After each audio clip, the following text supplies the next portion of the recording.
RM Sotheby's is the world's largest collector car auction house by total sales. They are the preeminent market maker of high-quality collector cars and collections, regardless of size or complexity. By working in partnership with the Sotheby's team and its network of 80 offices in 40 countries, RM Sotheby's has established the largest client network of any collector car auction house in the world. Join the RM Sotheby's family by connecting with one of their car specialists at rmsotheby's.com or contact me directly at GStanley at rmsotheby's.com. All right, well, welcome to the Collector Car Podcast. I'm extremely thrilled to have these two guys on the show here, Mike and Jim Ring. How you guys doing? Doing really good, Greg. Hey, I appreciate it. The Ringbrothers, I've been a big fan of you guys for a long time, so much so. Now, this is somewhat of an experiment. I actually wrote you guys a song using some new tools here. So you ready to hear it? I'll just give you a little snippet if I can. You guys ready? Yep, ready. Here we go.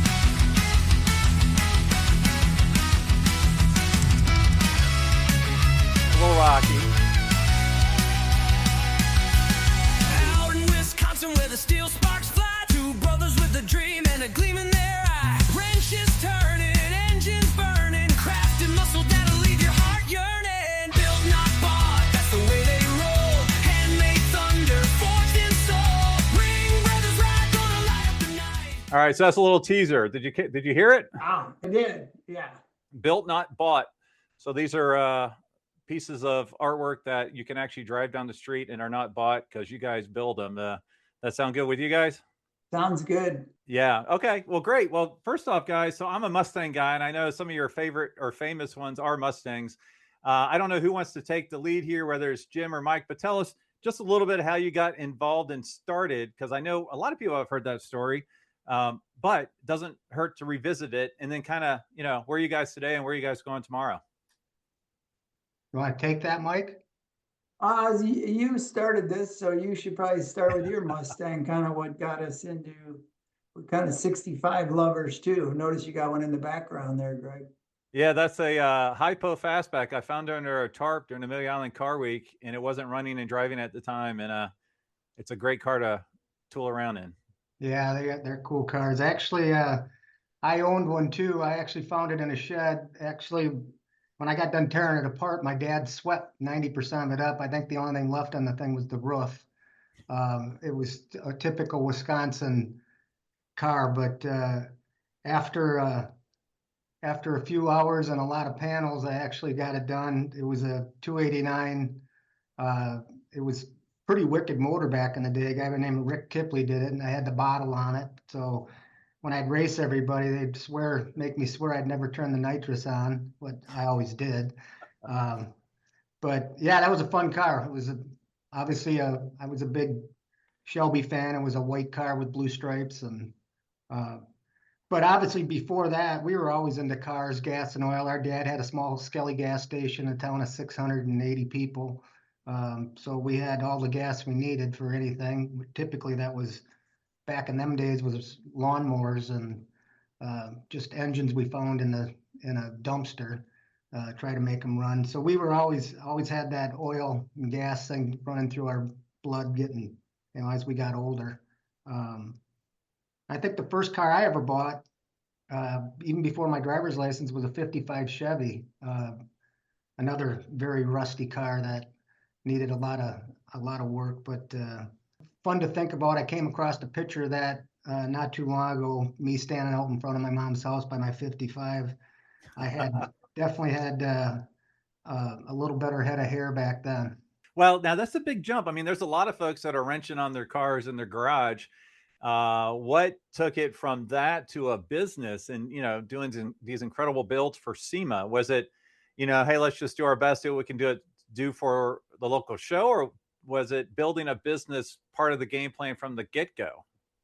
Never really was. I guess Mike and I both were working for an environmental company called SOS International at the time, and I happened to be in Chicago and just didn't really like being down there. I knew I didn't want to raise my family in Chicago, so there was a 69 Indy pace car, Camaro for sale in the paper, and it was like $5,000, and I didn't have 500, much less $5.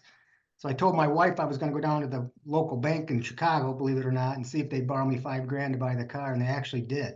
Wow. So I took the car home, drove home every weekend, actually restored the car in my mother's basement and sold it, and kind of looked at my wife and said, this is what I want to do. So we moved back. I bought an old car dealership. Never forget it was like $60,000. I thought, oh my God, I'll never see the light at the end of this tunnel. And the years went by. Putz, and my wife would say, how'd you do this week? And I'd say $400. She goes, well, that's not too bad. I said, no, that's what we owe. But things went along. I sold that place, built a new building, and that's when Mike come back and joined us. And basically the rest is history. We were always just messing with our own stuff. We never really had customers for that. We had a collision shop that would fix cars, a fast oil change. But we went to a show in Columbus, Ohio. I think that was the car that probably put us on the map. It was called the Reactor. It was a '67 Mustang done years ago, and I think that was the one that probably got us noticed a little bit. And, from there, I guess the rest is history. We built quite a few cars. So, Mike, what was the sales pitch? Like, did Jim sell you on coming to work with him, or were you? Kind of the same thing. I was in Nashville living. I love Nashville, but I just had a new son, my first, and wanted to move back and raise him in the small town of Plain, where we're from, 600 people. So that's what we did. Jim, I bought half of, not much, but I bought half and came back, and we built it from really, like you said, changing oil to collision to, Jim always was kind of anxious and wanted to do things different and cut up. So we really started modifying our own cars, and I actually built a 65 fastback. Most of it was done in Nashville, and then brought it back and finished, had Jim do the wiring and finished the car and sold that too. But yeah, so you're right. Mustangs have always been in our blood, but we took it from really not building cars for anybody, just building them, selling them. And then finally somebody said, will you build us one? And that happened to be Greg Hoppy, or Doug Hoppy, with that 67. So then we got into SEMA, and people started noticing us, and it's kind of where we've always debuted our cars, not to really win shows, but to get as much press as we could. And we felt SEMA was that for us. So who is more anal retentive between the two of you? Because you guys are so precise on your builds. I would have to say that's Mike. I don't know. I think it's all of us in all, like the wiring. If you saw Jim's wiring, you'd say, wow. And I think we just everybody here, it can't be just Jim and Mike. There's a lot of people here now, and everybody kind of gets it, what we're trying to do. And so we can't take all the credit. Yeah. Now, are you guys strictly working on customer builds? I know you're doing some aftermarket products as well, but what's the big driver right now? Is it custom builds for clients? Is it for your own? Is it product expansion? Like, where are we today?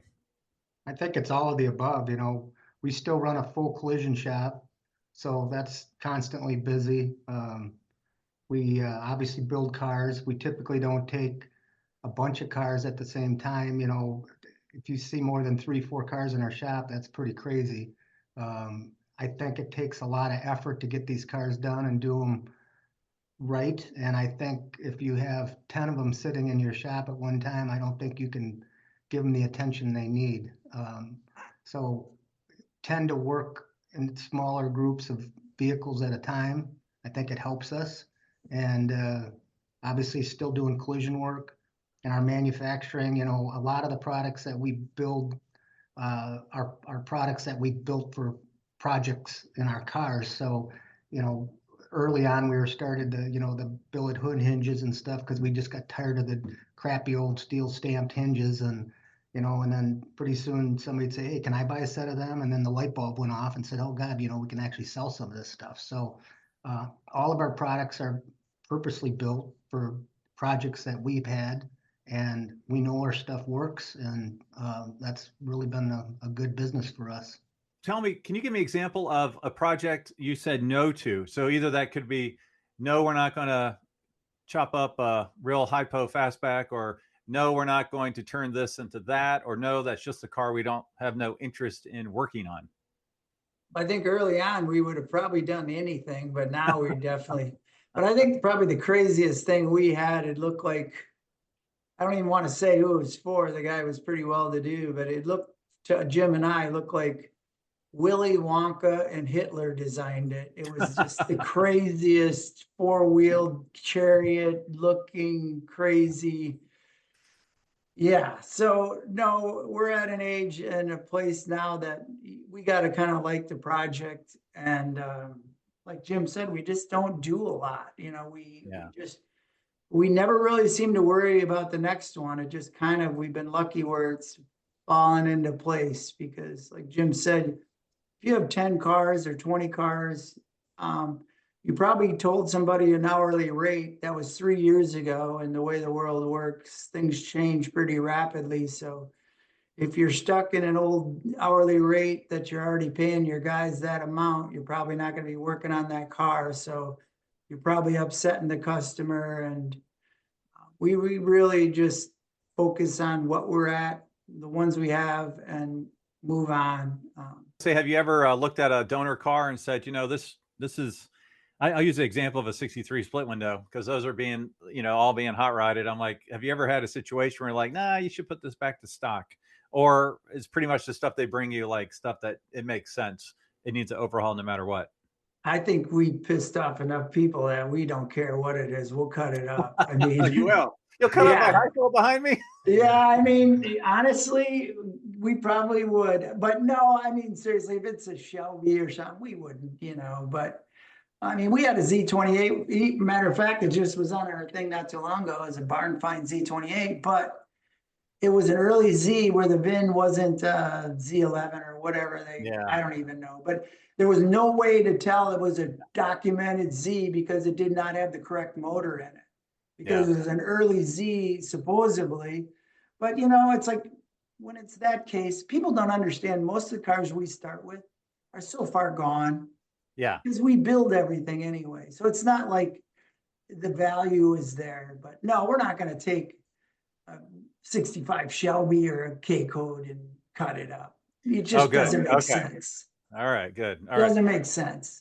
So what was like one of your favorite, if you had to look back, how many years have you shown at SEMA? And then what would be like one of your favorite builds that you've debuted at SEMA?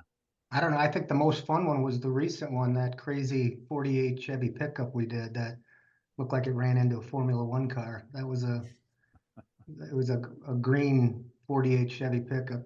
That was a fun project. Now, can you share anything that's coming up for this year, or is that under wraps, or is like, how does that work for you guys? Are we going to SEMA this year?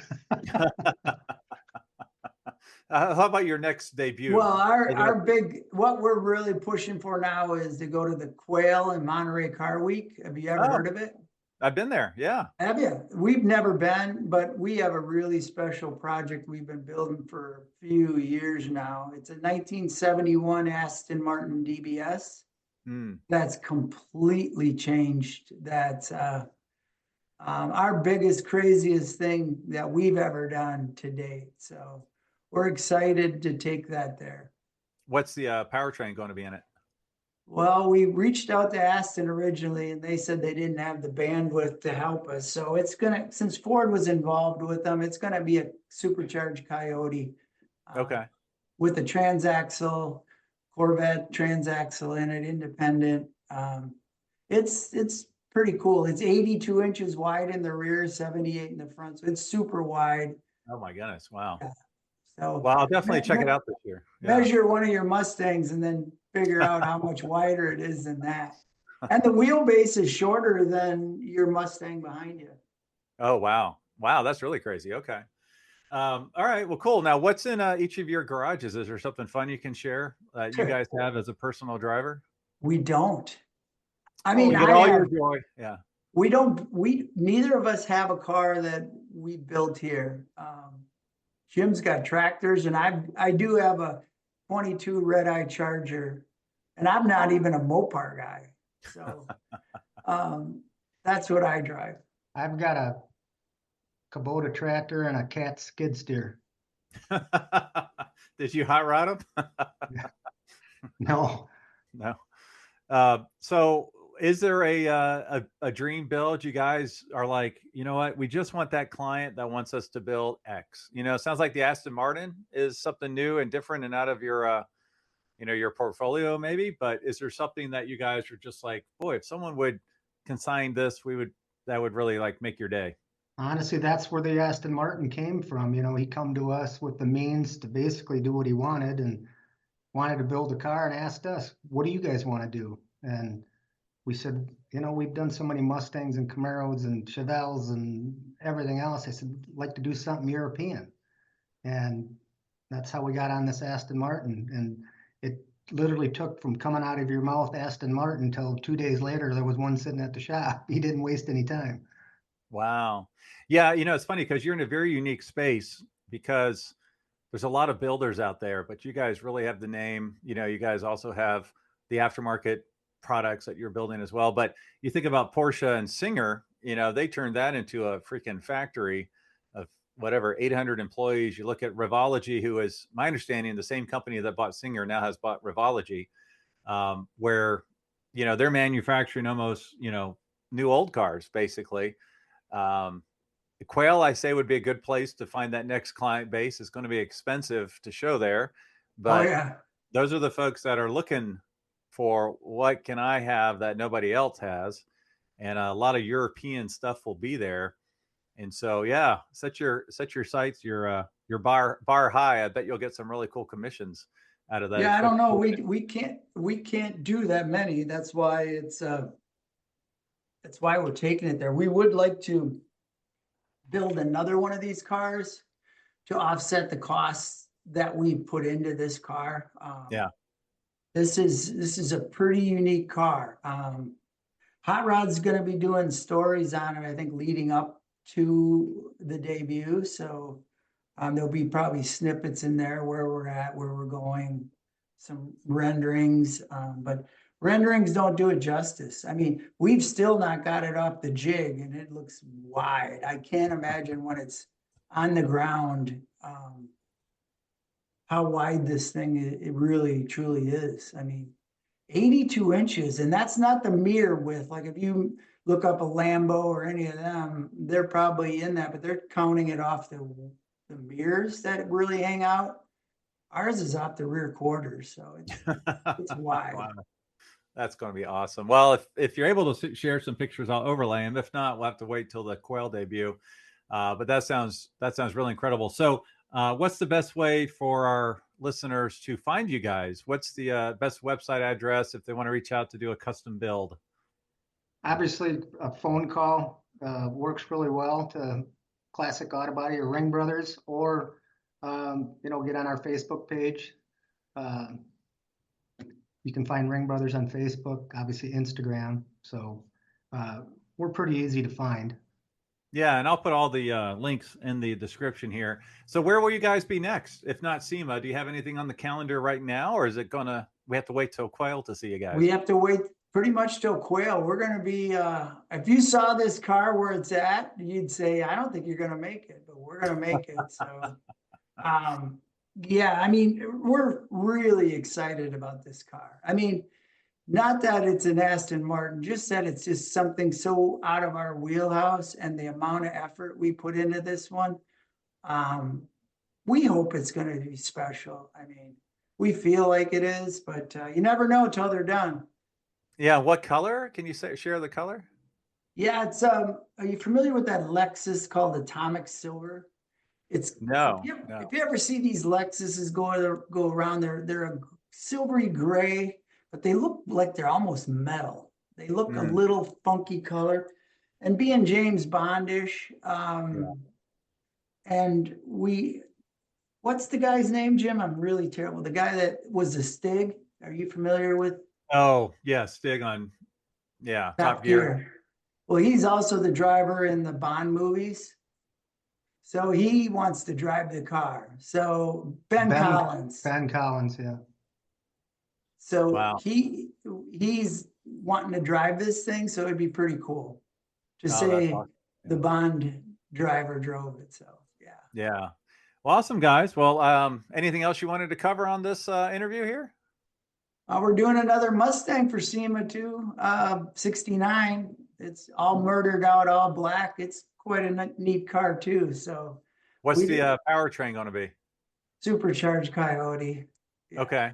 So, And we've yeah. got another 62 Rolls-Royce convertible and Oh, another wow. 68 Charger. Yeah, so the Rolls-Royce and the Charger won't be there, but possibly the Mustang. Wow. Okay. Now, who comes up with the names? You know, It's kind of a that's- group effort. It's, customer. sometimes customer, Jim, the guys at the shop, well, the Mustang, we have the name for that because he wanted it all murdered out, all black. So we're calling it Mob Boss. Oh, cool. Nice. Got the Boss 302 or Boss 429 connection. Very nice. Yeah. Now, let me get your opinion on this because I feel torn when I first heard it. I know Revology is coming out with a Boss 302 with a Coyote engine in it and a Boss 429. And in the 29, my understanding is it's going to have like twin superchargers on it. I don't know. I feel like the Boss 9 ought to have something different, right? It's got to have a Kazi Boss motor, Boss 9 motor in it. If it's me, it's got to have that big block thumping. I mean, honestly, even this Charger we're doing because of the same feel. We wanted, we've done all the red eyes and elephants, but we wanted the old school, pissed off, blow your tennis shoes off when it starts up. Original big block Hemi, and for me, a Boss 9 should be a Boss motor because they're just amazing. Yeah. Awesome. Well, thanks guys for being on the Collector Car Podcast. Be sure to stick around because I'm going to play the Ringbrothers anthem here and you guys can hear it in its entirety. Does that sound good? Awesome. Sounds good. Thank you for having us.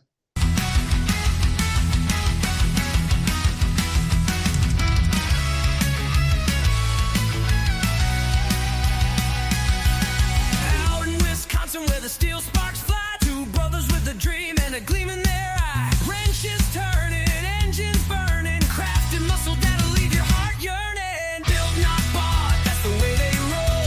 Handmade thunder, forged in soul. Ringbrothers ride, gonna light up the night. Custom kings with a need for flight.